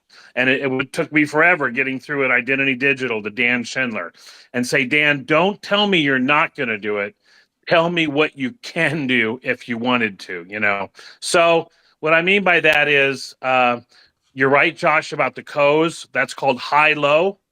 High at the beginning, low forever. And that's different than high. And not all registrars will give you a hint of that. You know what I mean? So like someone else said, I thought when it said 620, that it was 620 a year. And there's certainly some like it. Anyway, lots to go over. But the only thing I was going to say is watch out for the notices. You're supposed to get the ability to renew 10 years, but it's tricky. Yeah. Josh, I was like you. I thought, no, they can only do that after they drop, right? And then they can re-tier them. I just haven't heard anyone, particularly with .xyz, go through that issue. And I feel like that would be like, here's the thing. Like I've got some pretty good standard renewal .xyz is like bright.xyz, boom.xyz, beam.xyz, like very, very like sugar wise, like the best of the best, right? And they're all standard renewals. And I just feel like other people also have them, and if they would have changed, if they were to change that from a standard renewal to a premium renewal, I feel like more people would cause like a scene. Do you know what I Only mean? if it drops. I think that's why they don't do it, right? But I had a conversation with Kevin Kopas not too long ago, and he has the registry for a few NGTLDs, and he confirmed that they can change it. And I also with me recently with .biz, like I have some .biz from when I kind of started domaining around that time frame, like 7 years ago, 6 years ago, 8 years ago, and some good one words. And I've noticed like the last time when I did some transfers, couple of them were like at different prices. I'm like, what's going on here? And then sure enough, I checked and some of them are premium, and I didn't even know .biz had premium domains. And then, but the weird thing is like there's only like $2 or $3 difference between the renewals. Like one's like $13, one's like $16 or whatever it is, and even between registrars, sometimes it's almost the same. And it's just I don't know where it came from because I never remembered them being premium. I never remember getting any emails. I checked the emails. I didn't find anything. So and sometimes it's like it's the responsibility of the registry to advise registrars of the price changes, but then the registrars, I don't think there's any actual legal obligation from ICANN for them to notify us. They're supposed to, as like policy, but like sometimes it might slip through the cracks or who knows. But yeah, for me, .biz, and thankfully for me, it's a small price difference. And I think, as Paige said, like, I think most registries don't do it because of the backlash that would happen. But at the same time, it doesn't mean they can't do it. Right. And this is news to me because as of a year ago, I thought, no, the only time they could change the prices, like what .co did in the past, is like when the .co's dropped, then they would, if you wanted to buy them again, they would charge more. Because I remember there was some stuff I got, aftermarket or, the drop or whatever it is, and I'd pay like $1 or $2 for it 1 year. And then the next year I'd want to drop it again and risk maybe somebody else sniping it, but still rather get it for $1 or $2 instead of $26. But then I found, no, it was $120 and no coupon codes for those ones. I'm like, oh, okay. So they re-tiered them at the drop, but that I can understand. But while you own them, it's tough. I've never heard that before, and I know a lot of people who have. I mean, I have some similar quality XYZs to Josh and one word that are standard renewal. That I got them at either expired auctions, so they never technically dropped. For the registry to grab them, but I never heard that, and I would have definitely have heard something in some of the groups I'm in because they have similar ones to Josh and I that maybe better than mine, but Josh's are top tier, obviously, but. I think someone would have mentioned that, and they have the premium, like in terms, say premium in terms of like one word 300 foreign extensions taken, and they would have heard something, I'm sure, especially if that was a thing, they would have targeted those names probably, I'd imagine, before the other ones. That's just my opinion, but I could be wrong. Yeah, to be clear, I don't know if it happened with XYZ. I forget what extension we were talking about it when I was talking about it with Kevin. And for me, it's .biz. I wasn't even talking about .biz back then. But it just to say it can happen. They're allowed to do it, but which ones will actually do it, I don't know. Because I do think there would be a backlash, but sometimes they'll make more profit one way than the other, and it's just a business decision. Yeah, I would say this is like a knife fight. You can't even barely get in. I'm like, hey, I'm the one with the big knife here. Go ahead and take that as an. Okay, so I wanted to say quickly. I'm assuming that's why Mike Seiger put together that mi.ke/renewal. Okay, that's how short of a domain it is. mi.ke/renewal. I saw home.xyz. The renewal was only $1,200, but I wanted to ask Mike if are these the wholesale, because different registrars, some will charge higher, but yeah, UFO, no, they definitely, the registries, they can do it, and Paige has forgotten more shit than most of us will know about domains. I can tell you that for a fact, and he's right on. They're supposed to, and Arif followed up, I'm piling on again, they're supposed to give you 6 months advance notice saying, hey, we're going to increase this renewal, and right, you can renew it. So, but who wants to renew names for 10 years? But I know, Josh, with those XYZ that you got, you certainly would, thinking, I'm not going to be, fucked around here. Well, you guys would be hot. There's going to be some hot people when these registries absolutely can do it. So I know that for a fact. And like I said, Paige just forgets stuff, and he's right on. Especially about, I can't wait this next round, Paige. I've spent so much time with Jeff Newman, who, in my opinion, most successful guy when it comes to, so he's an attorney, but really experienced with, applying for a new GTLD and having success with it. Well, you know a lot, just, like at the back of your hand. I've had to learn a lot, but I'm very excited about this next round because, yeah, there's going to be some great opportunity once again for people. There's going to be a few good extensions, and there's going to be a few good new registries that come out of it, meaning owners of these extensions who are going to make some good decisions about maybe marketing or how they're handling their new extension. And there's going to be some success out there, and it just gives us opportunity as domain investors. All right, we're going for another 25 minutes, but there was one other thing I wanted to mention. I was portfolio maintenance. No big deal. I wanted to ask you, Jason, before, is this guy, would he dive out of the room? Can't see if he's in there, because I wanted to have him say about a couple of the .co's and .xyz's that he has, because it's always fun. Josh was name dropping. It's always fun. But I guess I don't see him right now. But Paige, what are you sitting at right now with how many domains you have? I mean, it goes up and down. You have lose 5,000 every other day. How do you decide on what names you drop? But Paige, how big is your portfolio? Let me go to my spreadsheet here. Sort by TLD rows. I got 20,346 rows. I'm probably the equity owner of 16,000 of those. Some I manage in different other people's money deals. So about 20,000, and then I manage about another 20,000 for different registries. So that puts me in the game. I'm probably not profitable. The successes I have pay for the things that I'm hoping. They say hope is not a strategy, but there's some allocations of 100, 200, 300, 400 names that I've put in place that aren't paying off right now. And I've just had to take the position that sometimes you can't bounce around and chase the hottest thing. Sometimes you have to just have been there. You know what I mean? So I would say right now for me, my success in regular .com domaining, something like what Arif's doing, what Josh is doing, buying on expired, buying on auctions, that's probably profitable. And then I'm subsidizing it with some speculative group plays. I probably buy in 15 different areas, and that's it. I don't buy everything. I buy in 15 different areas. So that's where I am. Are you subsidizing it by purchasing? Is it? Are you talking about dabbling in specific TLDs or? Like I'm the fool that still believes in .tv.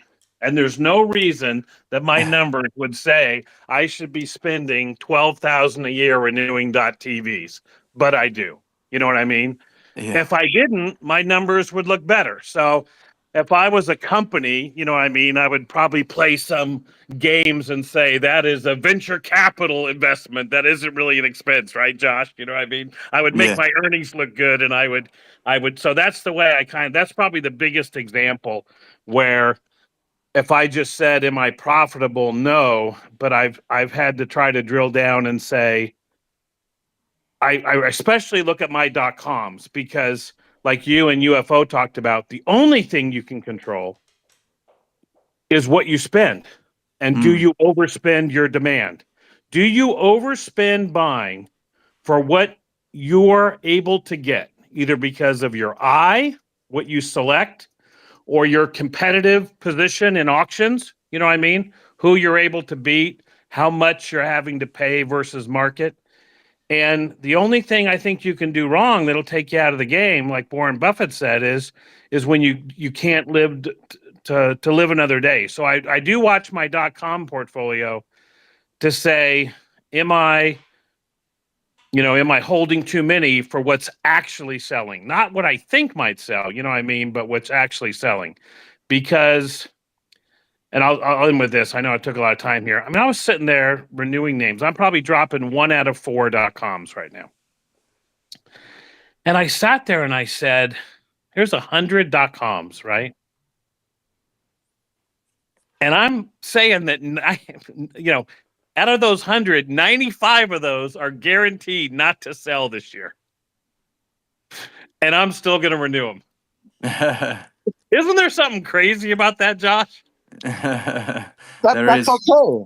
That's okay. Like for me, it's 99% of my domains I don't sell every single year. Yeah, Oh no, but VeriSign's laughing all the way to the $1 billion bank, right? You know what I mean? That we can stock our store 50 times our sales, our inventory turn, right? You know what I mean? So I'm still coming to grips with that. But yeah, I am dropping, but I also feel like I'm buying better than I'm dropping. Paige, Now I is could, there a price point that you're able, like, so if you identify those names that you're planning to drop, is there a price point that you find is a successful price point for, let's call it liquidation before the domain drops? So like, do you see that if you price a name under $1,000, the sell-through rate goes up on Afternic, or if you price it under 300 or 400, what's the magic number for you? for me, when there was a brief period of time when GoDaddy Auctions was still showing Afternic inventory, I think I could. Where I could drop the next 3 months maybes, you know what I mean, to 349, 499. What I did was I would put them on Domain Outlet for 79 and 69, and then I would multiply that times 4 and put them on Afternic for that, right? Mm, It'd be like a gift. It'd be like, hey, a domainer could buy this for 69. If I get an Afternic message at 299, what's that? I just said 420.69. Yeah, 420.69. There you go. So I think that, but what I've learned since then was I took 2,000 names that I had on the outlet for between 49 and 199, and I priced them all at 3,500, and I sold 4 of them in 6 months. So that gets to the idea that it's random and price doesn't matter, right? I mean, I'm sure you guys have gone down that, right, Josh? The idea that it's yeah. does something like your name and then price doesn't matter. So the reason I love what you're doing with DNX, what you did with DNWE, was if there was a marketplace that if I did decide to merchandise names based on price, that they would show up. You know what I mean? They would be illuminated. Then I could just be a holder of .coms, and I could decide each week, almost like an MBA class. Remember when you used to have those simulation games? You know what I mean?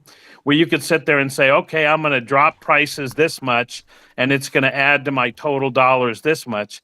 I just don't think we have the efficient distribution mechanisms to do it. So that's my answer.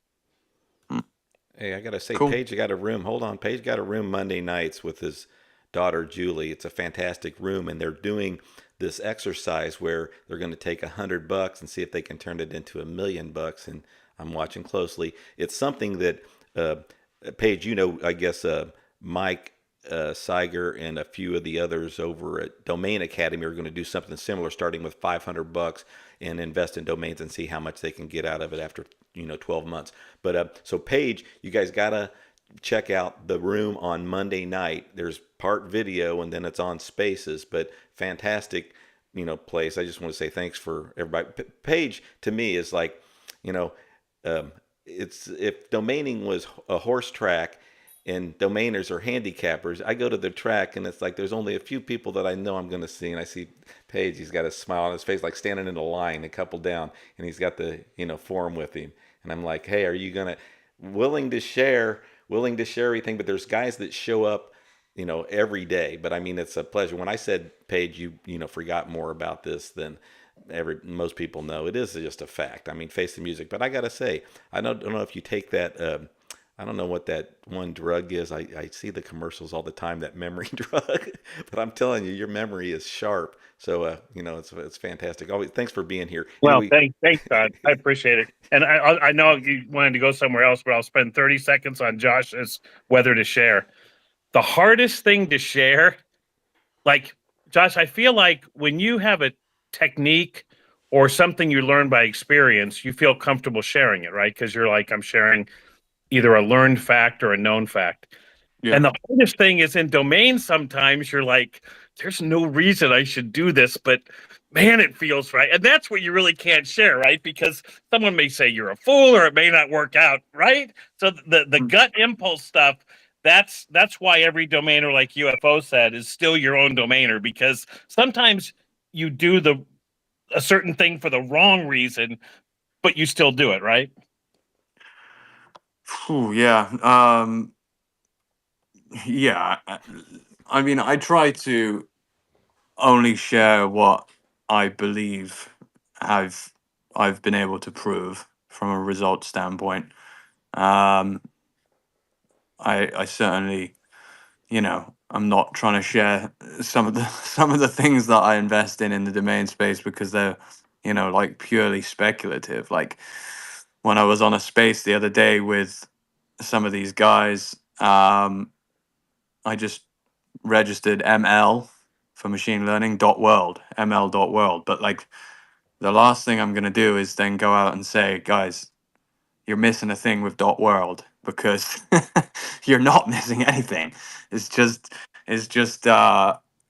me, thinking that there might be something there, and I think 99% of the time when you make those bets without kind of any data to back it up, you're probably wrong. Now, is there something to be said about making educated bets? Yeah, absolutely. Like, if you want to break it down, I can break down my reasoning for why I registered ml.world, and I think a lot of you could probably figure out, some of those reasons. Machine learning is a hot thing right now.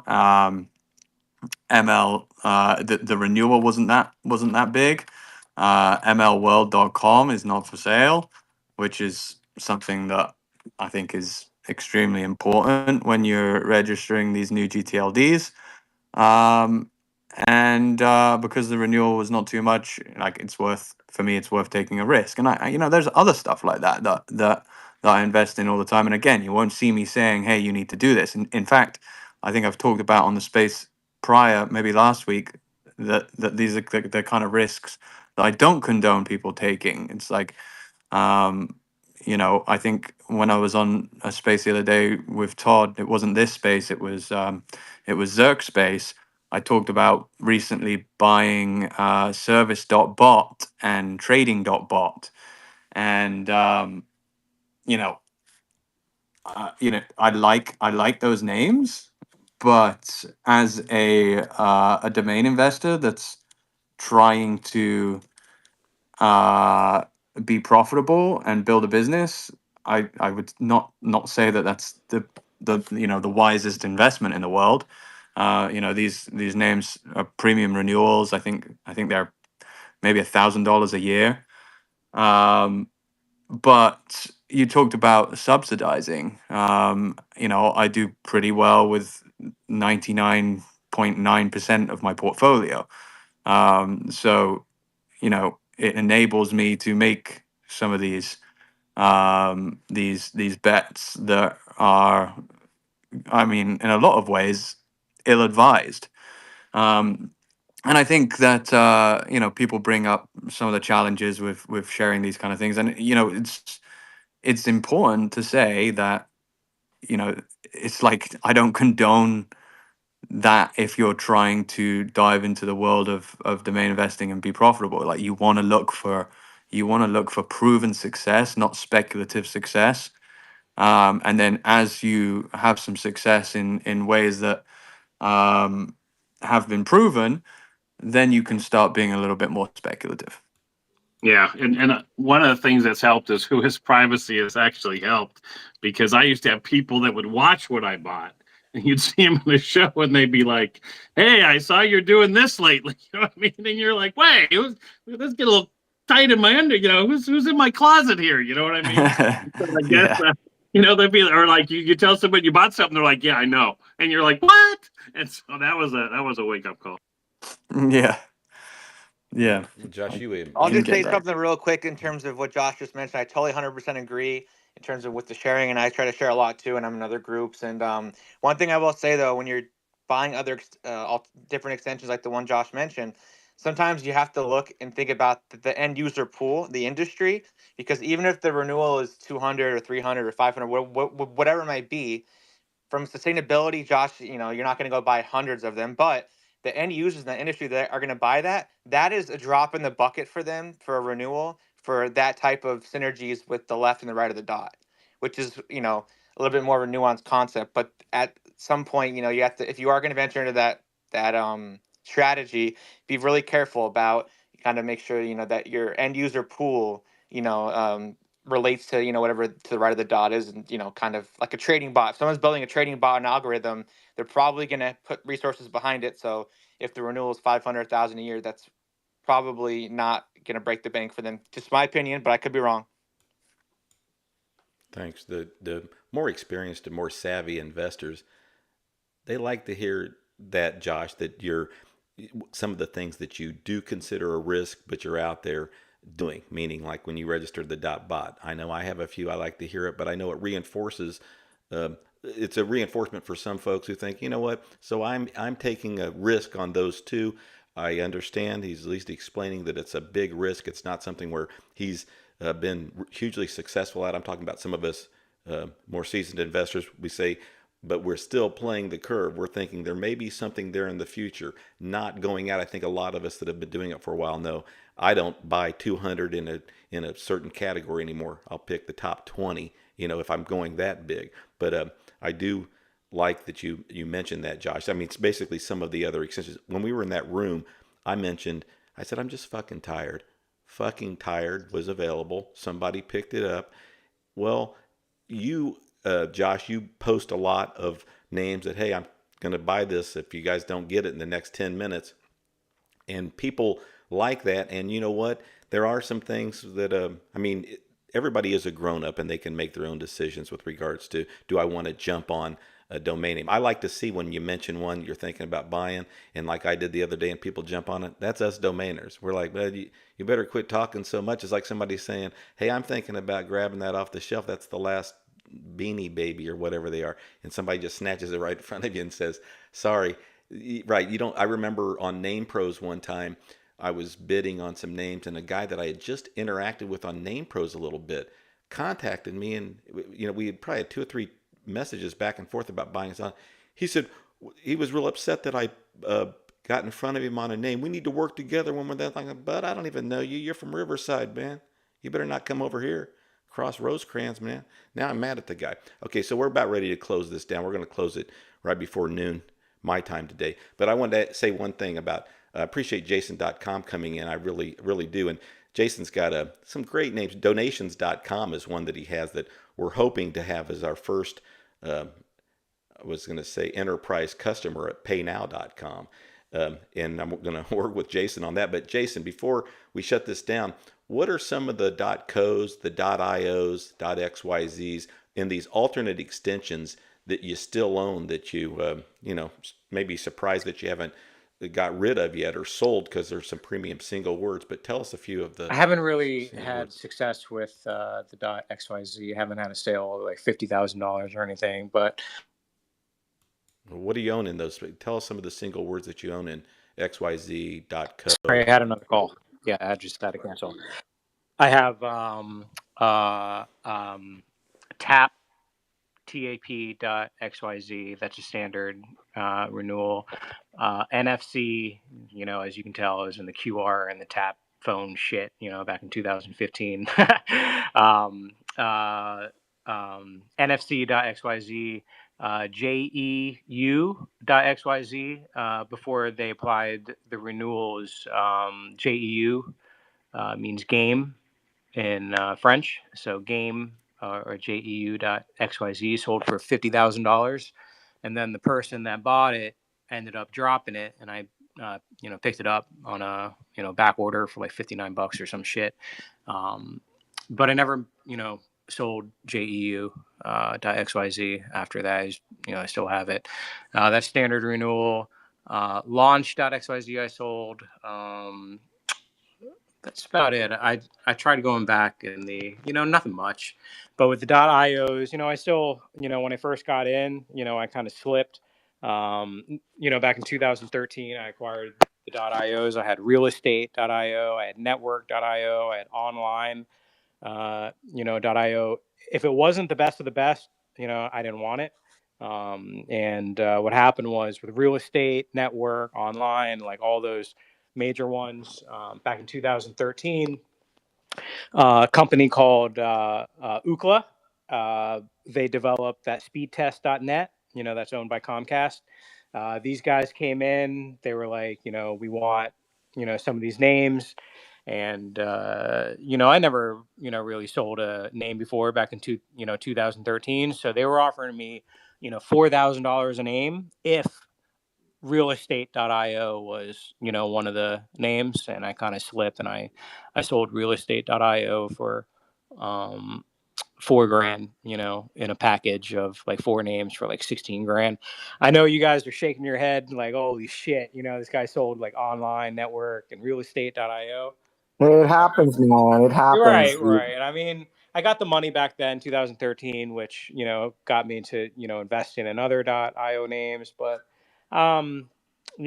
yeah, but their company was purchased, and yeah, like if you go to realestate.io, like it's just a blank page. Like they'll never let it expire, they'll never develop it. It's just like almost like a NFT being burned.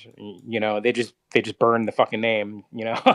Well, I'm not a crypto guy, but there are people who sold Bitcoin for $1 way yeah, back when, right? So we're about don't ready feel to bad. close because I'm going to ask Right. Josh's closing word. Don't feel bad for Jason. He's got a bag of Bitcoin like popcorn, so he sold those names for somebody. Sold his names for a little bit, but he invested in Bitcoin. I really appreciate him being here, and Josh, I love the history.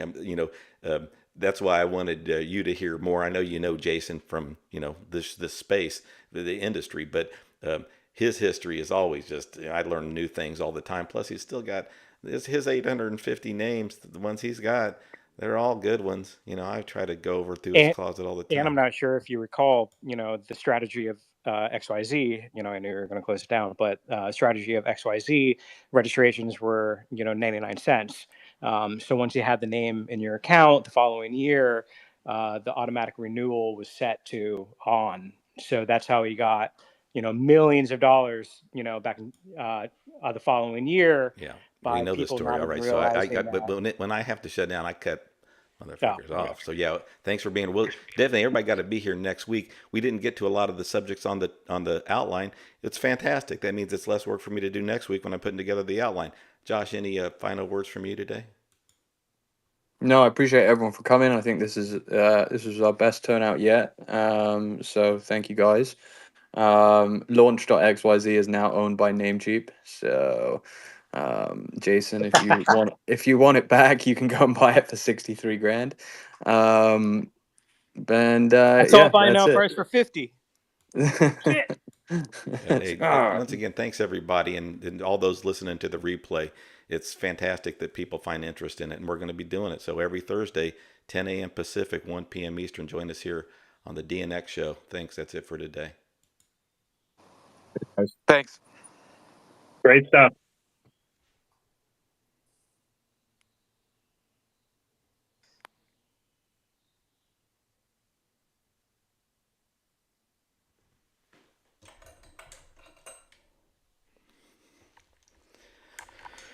Come on, get up, Paxer.